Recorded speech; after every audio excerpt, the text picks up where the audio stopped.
Alright, good afternoon once more, and we're continuing with the effect of temperature on diodes.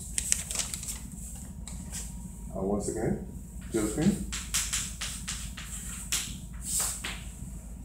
That's my last name. For those of you interested in my first name, Dolphy.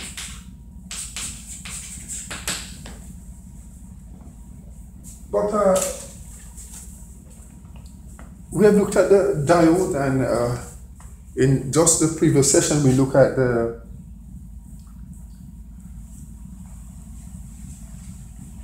in the previous session. We look at so many factors. We look at the effect, the capacitance. Yeah, we look at the capacitance, the capacitive effect of diodes, the reverse transition capacitance, and in case of the reverse bias, and the storage capacitance in the case of the forward bias. So we're going to look at the effect of temperature. Now, when we're designing circuitry, the effect of temperature on diode must be taken into account. Why? Because an increase in temperature can cause an increase in the power dissipation. And this increase in power dissipation can also cause an further increase in the diode temperature. So this is what is called the runaway effect. The runaway effect.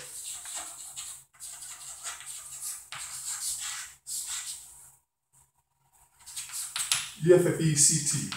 Yeah, that is when an increase in the power dissipation caused by an increase in temperature further cause an increase in the diode temperature, and this can cause the significant damage to the diode, and we don't want that. We don't want to manufacture and design a thing and then it's operating a circuitry and it's damaged due to this parameter of the eating parameter, or the temperature effect on diodes. All right, so that what will happen in the case of a diode operating in a forward sense, when the temperature goes up,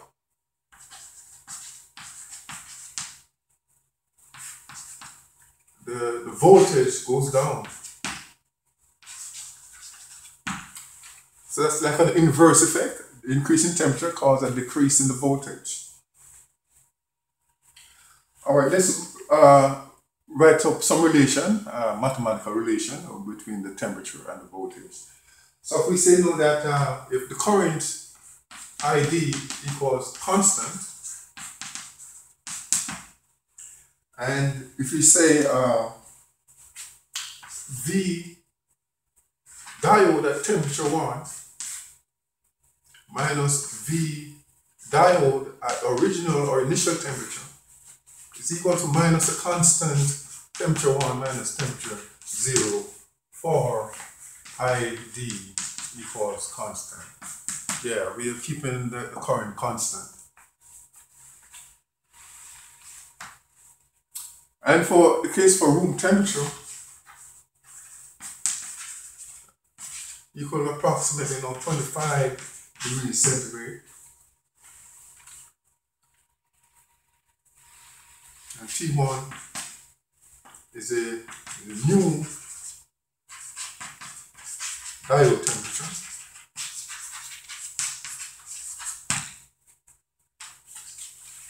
Let's get a taller chalk here.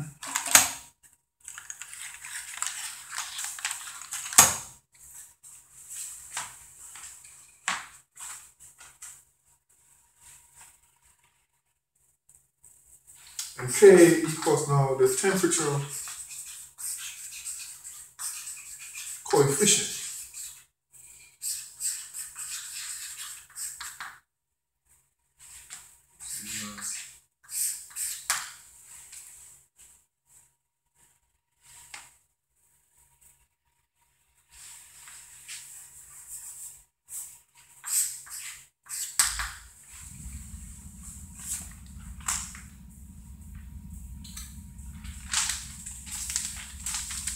Now, if you look at the curve,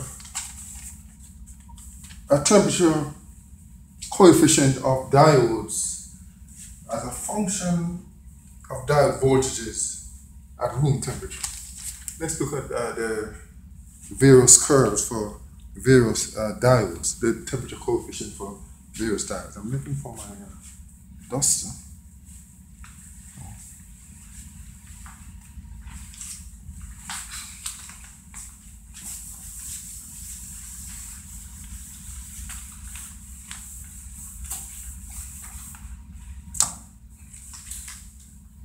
Lord save.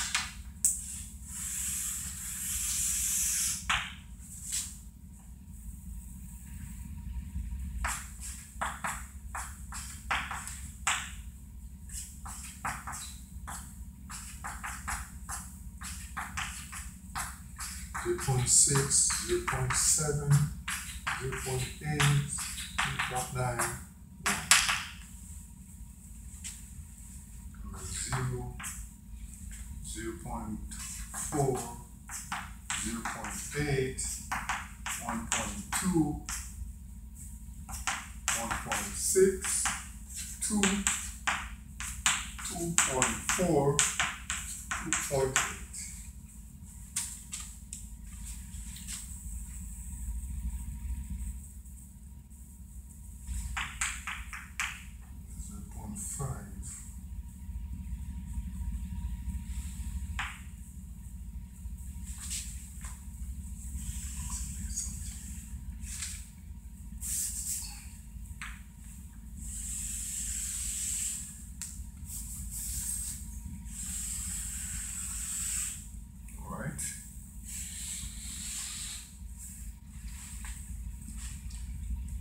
And this would be for Shocky.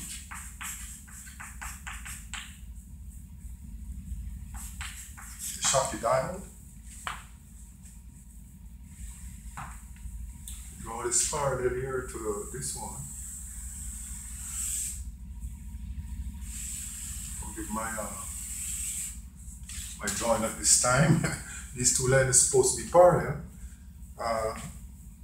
This would be for germanium.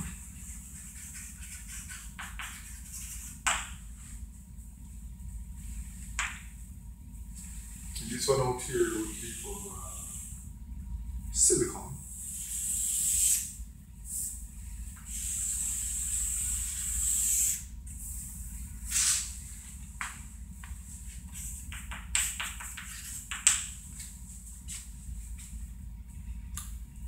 I want you to know that this is the temperature coefficient of diodes as a function of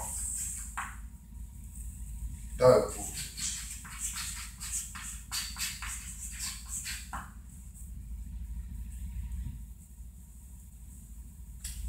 This would be at room temperature.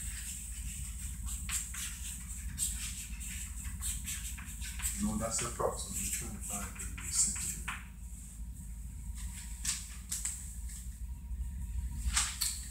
And once again, we have known that VD at initial temperature is equal now to 0.7 volt in case for silicon, and VD at initial temperature here equal to 0.3 volts for Shocky,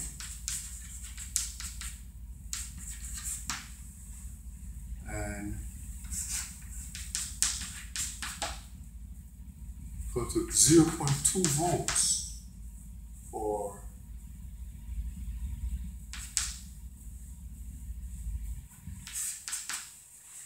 germanium.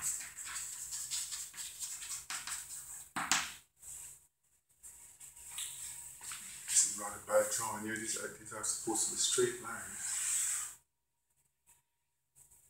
Lord, let's move this point over here.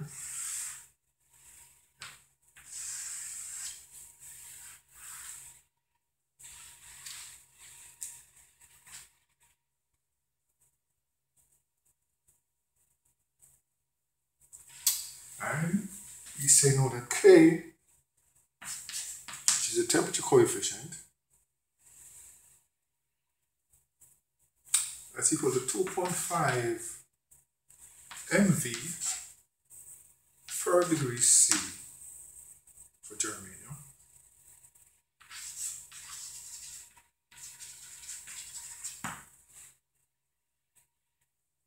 It's equal to 2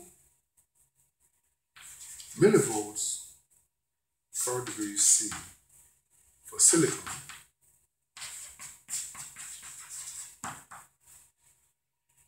Is equal to 1.5 millivolts per degree C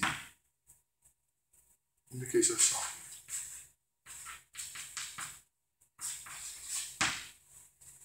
So for germanium, silicon, and Schottky diode, these are the temperature coefficients. So briefly, if we should review the temperature effect, we said though that we must take into account this temperature effect on diodes when we're designing circuitry. Because an increase in temperature of a diode causes an increase in the power dissipation, and an increase in the power dissipation further causes an increase on the diode temperature. If there's no way for the circuitry or for the diode to dissipate the heat, to get rid of the heat, then this heat will also destroy the device itself. And so this